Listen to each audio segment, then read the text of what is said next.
Hello friend, welcome back to the channel Shri Ram study group. आज के इस वीडियो में हम आप लोगों के लिए लेकर आए हैं संगीत से जुड़े कुछ महत्वपूर्ण प्रश्न के बारे में। यदि आप बीपीएससी द्वारा आयोजित की जाने वाली संगीत शिक्षक नियुक्ति की तैयारी कर रहे हैं तो यह वीडियो आप लोगों के लिए बहुत महत्वपूर्ण होने वाला है। और वीडियो अगर पसंद आए तो चैनल को लाइक सब्सक्राइब जरूर करें और वीडियो को शेयर करें। तो चलिए बिना समय को गवाए हुए आज के इस वीडियो को शुरुआत करते हैं। तो पहला प्रश्न है, वैदिक काल में किन्नर किसे कहा जाता है? गायक, वादक, संगीत निर्देशक, स्वर रचनाकार। जो गायक भी है और वादक भी है, तो इसका राइट आंसर हो जाएगा ऑप्शन डी। जो गायक भी है और वादक भी है उसे वैदिक काल में किन्नर कहा जाता था। तो अगला प्रश्न है, रघुपति राघव राजा राम स्वर के रचनाकार कौन है? आंसर हो जाएगा ऑप्शन ए, नारायण मोरेश्वर खरे।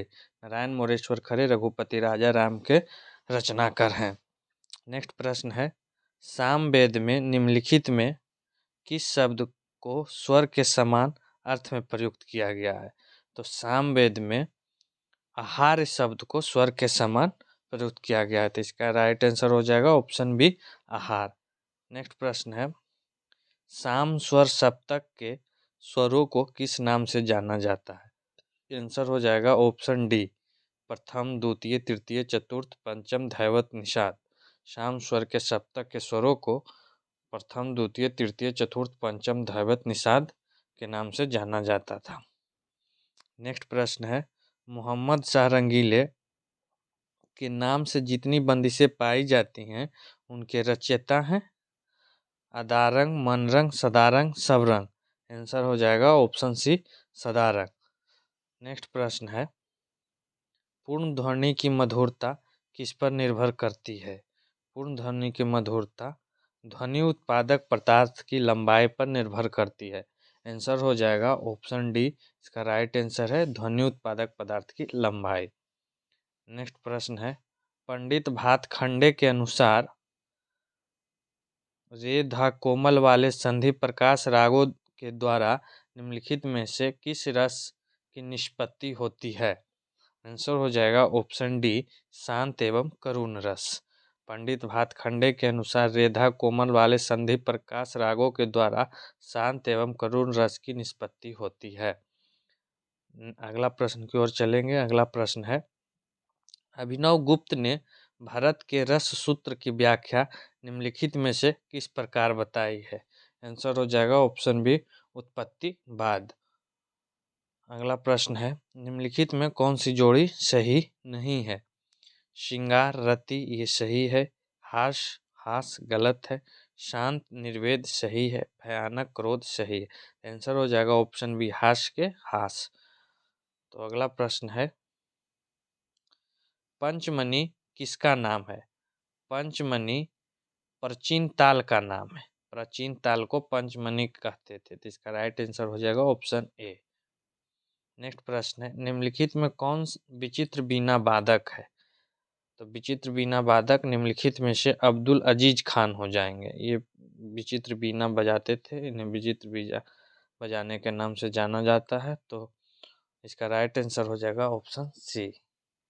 अगला प्रश्न है, संत नारद द्वारा त्यागराज को प्रदत्त प्रसिद्ध ग्रंथ संत नारद द्वारा त्यागराज का प्रदत्त प्रसिद्ध ग्रंथ था नारदीय शिक्षा।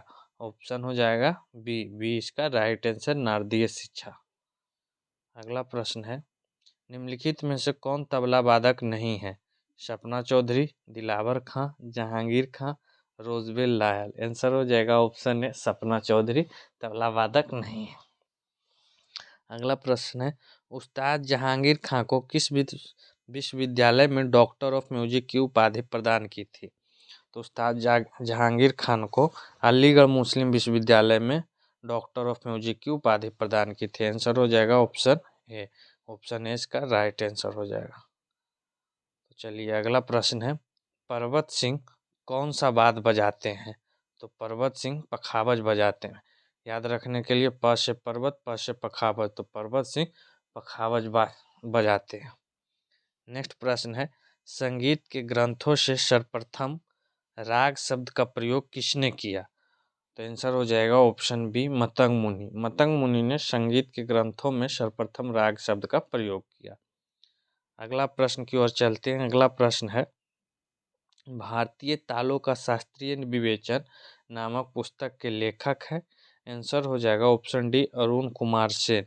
अरुण कुमार सेन भारतीय तालों का शास्त्रीय विवेचन नामक पुस्तक के लेखक हैं। आंसर हो जाएगा ऑप्शन डी। अगले प्रश्न की ओर चलते हैं। अगला प्रश्न संख्या 18 है।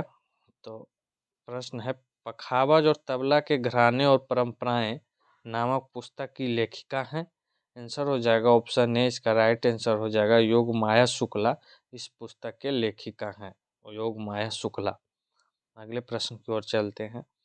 नाट्य शास्त्र का कौन सा अध्याय ताल अंक को समर्पित है?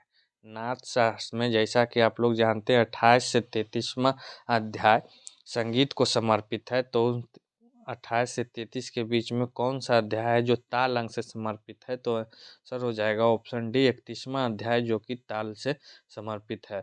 और 29, 30 और 28 ये किस अंक से संबंधित है, ये आप लोग को कमेंट में बताना है। तो चलिए अगला प्रश्न की ओर चलते हैं। मनोल्लास की रचयिता हैं? तो मनोल्लास के रचयिता ऑप्शन बी सोमेश्वर हो जाएंगे। VVI क्वेश्चन है, बहुत बार पूछा जा चुका है, तो इसको याद रखना।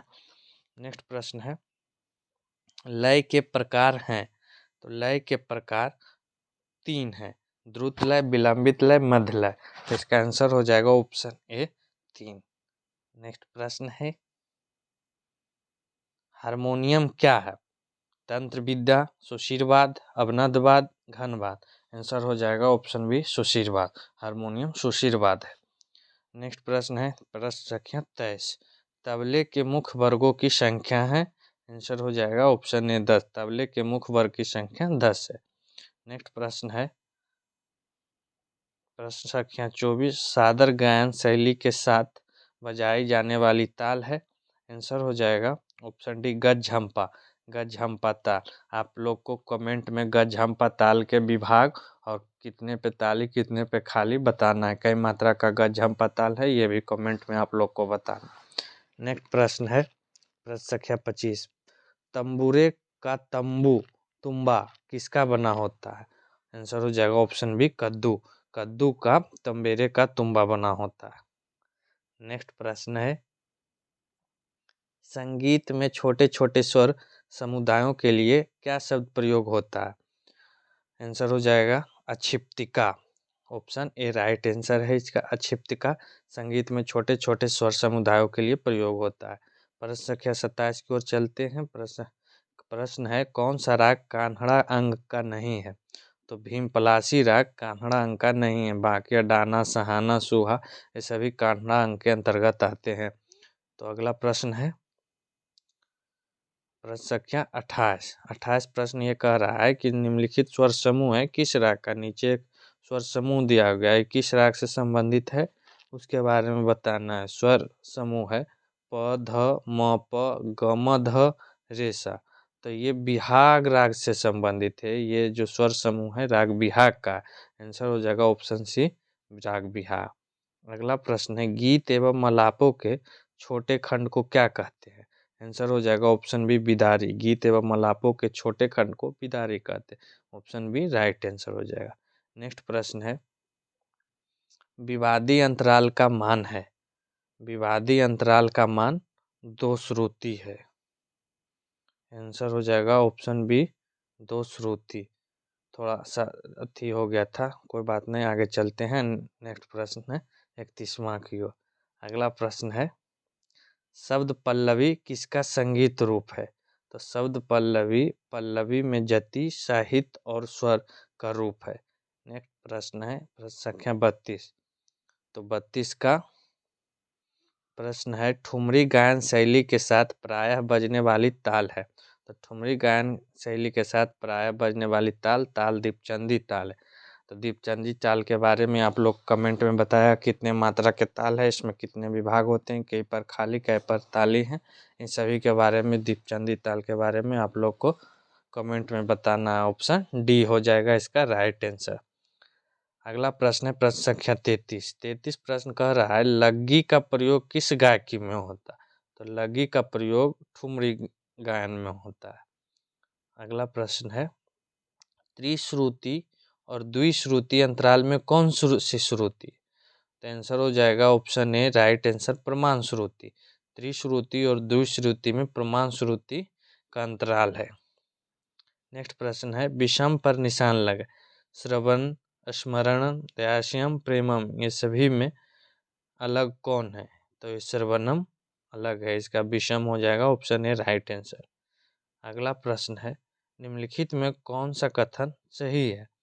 समूह गीत की रचना केवल प्रमाण गीतों के लिए ही की जाती, ये सही सा स्टेटमेंट है, तो आंसर हो जाएगा ऑप्शन ए सही। आगे जो है बी सी डी ये तीनों गलत हो जाएंगे।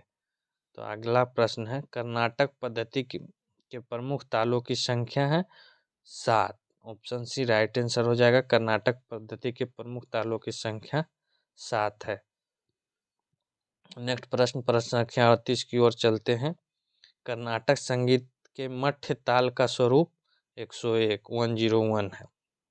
नेक्स्ट अगला 39 नंबर पर चल उस्ताद अमजद अली खान द्वारा रचित नवीन राग कौन है?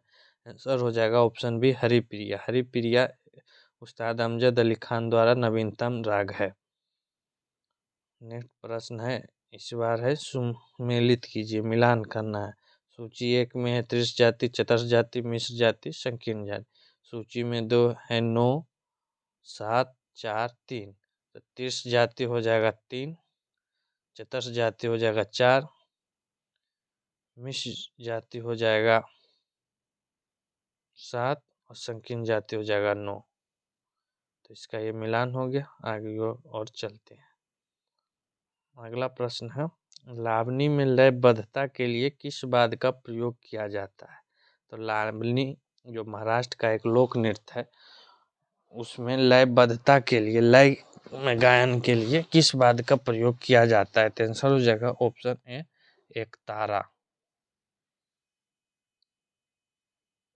सॉरी एक तारा नहीं होगा, ऑप्शन डी डफ हो जाएगा। नेक्स्ट प्रश्न है तय्यम एक क्या है? तो तय्यम एक अनुष्ठानिक नृत्य है।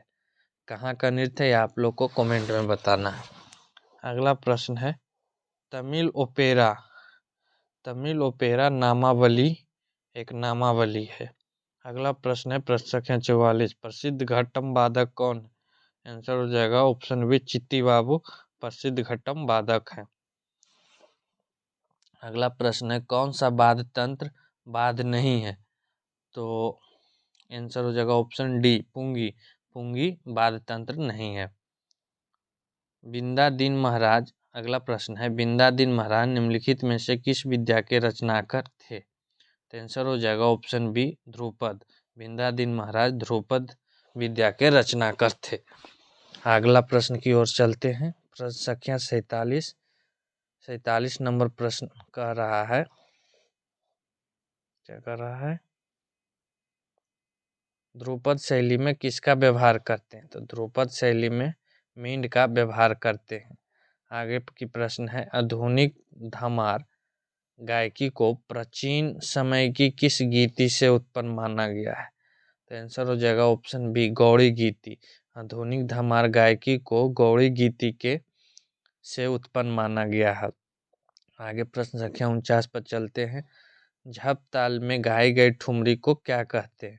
तो झप ताल में गाई गई ठुमरी को ध्रुपद कहते हैं। ऑप्शन सी इसका राइट आंसर हो जाएगा। नेक्स्ट प्रश्न है प्रश्न संख्या 50। तो हम लोग 50वें प्रश्न पर पहुंच चुके हैं। होरियां जो धमार ताल में ध्रुपद अंग से गाई जाती है उन्हें कहते हैं चौतुकी। ऑप्शन सी इसका राइट आंसर हो जाएगा। आप लोग कमेंट में बताएंगे आप लोग का कितना सही हुआ। सभी लोग अपने जितना सही हुआ कमेंट में लिखेंगे। 50 प्रश्न आज कर चुके हैं। आगे और भी कुछ प्रश्न बाकी हैं तो करते हैं उसके। चलिए अगला प्रश्न है 51 नंबर। तो प्रश्न है पंडित भीमसेन जोशी किस घराने से ताल्लुक रखते हैं?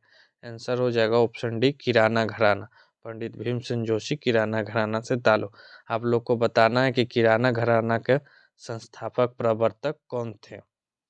अगला प्रश्न है, निम्नलिखित में से कौन इटावा घराने के सितार वादक नहीं है? आंसर हो जाएगा ऑप्शन सी, उस्ताद हलीम जाफर खां इटावा घराना के सितार वादक नहीं थे। लेकिन कौन से घराना से संबंधित थे इन लोग, इसके बारे में भी आपको बताना है। अगला प्रश्न है, कत्थक के जयपुर घराने को विशेष रूप से निम्नलिखित में से किसके लिए जाना जाता? आंसर हो जाएगा ऑप्शन डी, पद संचालन। कत्थक को पद संचालन के विशेष रूप के लिए जाना जाता है। नेक्स्ट प्रश्न है, गुलाम मुस्तफ़ा खां किस घराने के कलाकार हैं? आंसर हो जाएगा ऑप्शन ए, रामपुर साहन वान घराना। अगला प्रश्न है, निम्नलिखित में कौन सा घराना अष्टांग गायकी के लिए प्रसिद्ध है? तो ग्वालियर घराना, ऑप्शन डी राइट आंसर हो जाएगा। ग्वालियर घराना अष्टांग गायकी के लिए प्रसिद्ध है। नेक्स्ट प्रश्न है, पश्चात संगीत में किस सप्तक में मेजर, माइनर और सेमीटोन तीनों का प्रयोग होता है? आंसर हो जाएगा option C, diatonic scale. Diatonic scale major, minor और सेमीटोन तीनों का प्रयोग होता है। नेक्स्ट प्रश्न है, एक सप्तक के 12 स्वरों को बराबर के 12 भागों में विभाजित कर देने पर निम्नलिखित में से कौन सा स्केल? आंसर हो जाएगा ऑप्शन डी, समांतर स्केल। अगला प्रश्न है, नियद पर 2 वाद्यों पर इस सप्तक का प्रयोग होता है? आंसर हो जाएगा ऑप्शन ए, डायोटोनिक स्केल। अगला प्रश्न है, पश्चात संगीत का मेजर स्केल हिंदुस्तानी संगीत के किस सप्तक के समान है? आंसर हो जाएगा ऑप्शन बी, बिलावल। पश्चात संगीत का मेजर स्केल हिंदुस्तानी संगीत के बिलावल सप्तक के समान है। तो चलिए आज के वीडियो को यहीं समाप्त करते हैं। मिलते हैं आप लोग के साथ अगले वीडियो में कुछ और ही बेहतरीन प्रश्नों के साथ। वीडियो पसंद आए तो वीडियो को लाइक करें, शेयर करें और चैनल को पे नए हैं तो चैनल को सब्सक्राइब करें। तो चलिए, थैंक यू। अगर इसका PDF चाहते हैं तो Shri Ram study group Telegram channel से जुड़ जाएं। डिस्क्रिप्शन में टेलीग्राम का लिंक दिया हुआ रहता है, वहां से आप लोग टेलीग्राम पर जुड़कर इसके फ्री PDF प्राप्त कर सकते हैं। थैंक यू, मिलते हैं अगले वीडियो में।